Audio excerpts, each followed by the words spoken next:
салом дӯстон, барои дастрас намудани доруҳо аз сайти софсавдору истифода баред. Барои зиёд кардани мӯи сар ё зиёд кардани риш ё барои зиёд кардани қувваи мардинагӣ ё барои зиёд кардани вазни худ ё кам кардани вазни худ ба рақамҳои рӯи экран муроҷиат намоед.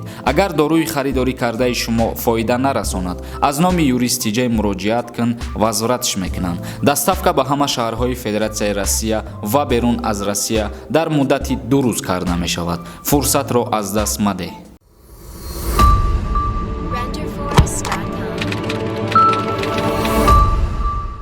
ассалому алайкум ба ҳама тамошобинони барномаҳои Сорбон Сафаров канали Юристиҷей. пеш аз мавзӯъро шурӯъ кардан ба шумо хотиррасон мекунем ки ссилкае ки дар комментария закрепит кардагия бидурен регистратсия кунен ва моро дастгирӣ кунен. мавзӯи имрӯзаи мо дар бораи сафари раиси шаҳри Душанбе ба Федератсияи Россия шаҳри Москва як мавзӯи дигаша ҳозир ба шумо мефаҳмонем. мо як чандин барнома карда будем дар бораи сафари раиси шаҳри Душанбе муҳтарам Рустами Эмомалӣ ба Федератсияи Россия дута ёки сета барнома кардем ва чандин ҳолатҳои сабукиҳо ба муҳоҷирон овардагиша ёки дигарша мо фаҳмонда будем ва имрӯз бо дар як масъалаи дигар оиди сафар карданаш суҳбат мекунем. бародарони азиз, ҳозир мо мехонем ва баъдан хондагии худмона боз ба шумо таҳлил мекунем.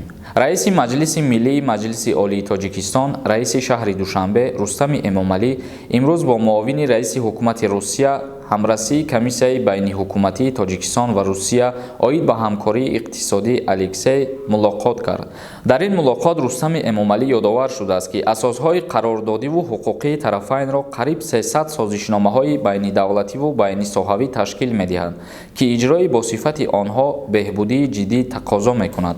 вобаста ба саноаткунонии иқтисодии кишвар ки афзалияти стратегӣ эълон шудааст, таъсиси корхонаҳои муштараки истеҳсолӣ аз ҷумла дар минтақаҳои озодии иқтисодӣ қобили қабул арзёбӣ гардидааст. ҳамчунин боз дар ин дидор гуфта шудааст ки дар Тоҷикистон барои омӯзиши забони русӣ шароити мусоид фароҳам карда мешавад. ҳамасола аз Федератсияи Россия ба ҷумҳурии Тоҷикистон мактабҳои Тоҷикистон беш аз 50 нафар омӯзгорон фиристода мешаванд.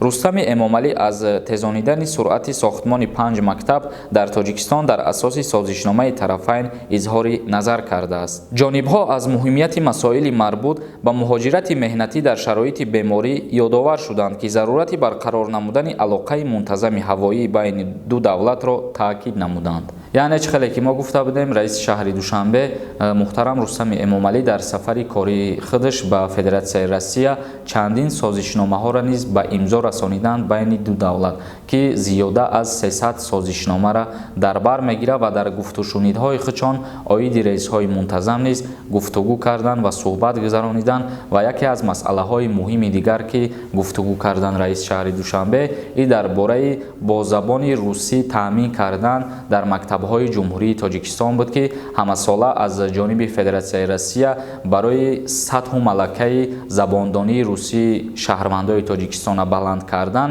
аз Россия 50 омӯзгори забони русӣ ба мактабҳои ҷумҳурии Тоҷикистон равона карда мешавад.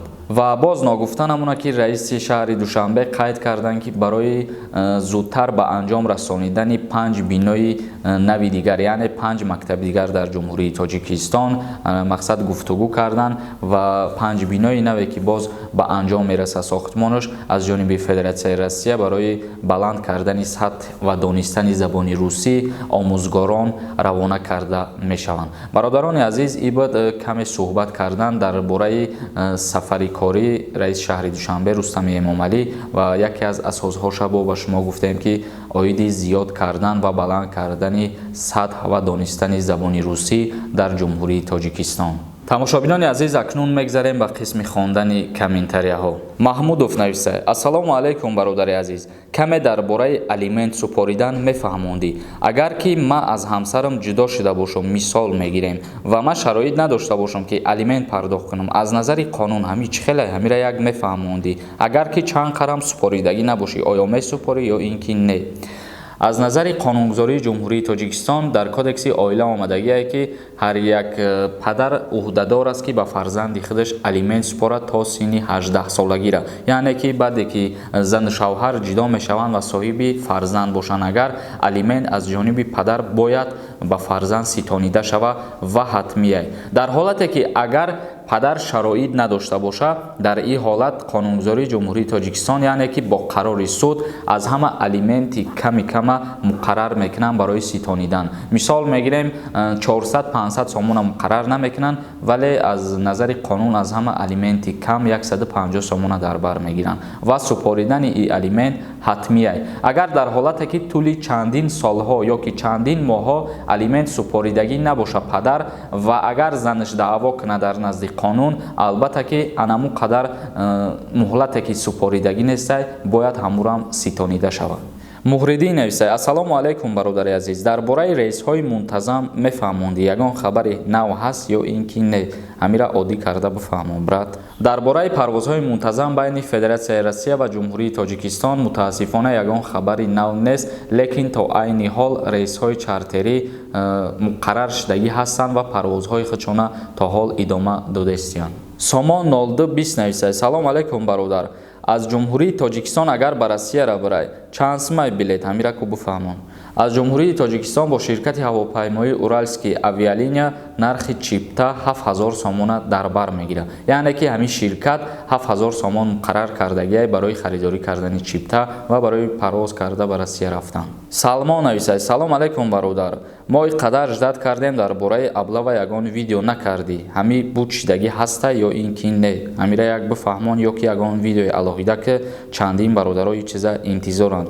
бародари азиз, мо дар чандин барномаҳомон гуфтем ин чиза ки бале албатта ки буд шидагӣ ҳастай. мо ба чӣ хотир алоҳида мавзӯъ дар бораи аблава намекунем? ба хотире ки мо беҳад бисёр дар ин бора суҳбатҳо гузарондагием, дили баъзе нафарро ҳамин чиз гирифтагиай ва худованд розӣ боша пагоҳ ё ки рӯзи дигар як видео мекунем, пешкаш мегардонем, лекин ба анҷом расонидагиан даъват кардан ба хизмати ҳарбира аллакай буд шидагиай. Дӯстмурод нависай: салом алайкум бародар, дар протсесси кодекси гражданӣ одам тирма мешавад ё ки не? ҳамира бифаҳмон.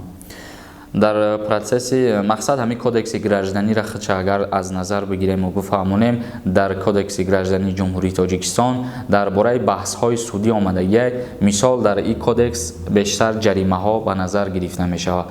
мисол мегирем, агар яке аз мо ё ки яке аз шуморо расмҳои шуморо мегиранд, дар шабакаҳои интернетӣ паҳн мекунанд ва шаъни шарафи шуморо паст мезананд, дар ин ҳолат ин аллакай баҳси судӣ мешавад ва дохил мешавад ба кодекси гражданӣ ва бо қарори суд, яъне ки аму зарари шуморо барқарор мекуна, ҷарима таъин карда мешавад. бародарони азиз, видеоро ҷамъбаст мекунем. ягон саволи дигар бошад, дар поёни ҳамин видео ё ки дар Instagram саволотонро равон кунед.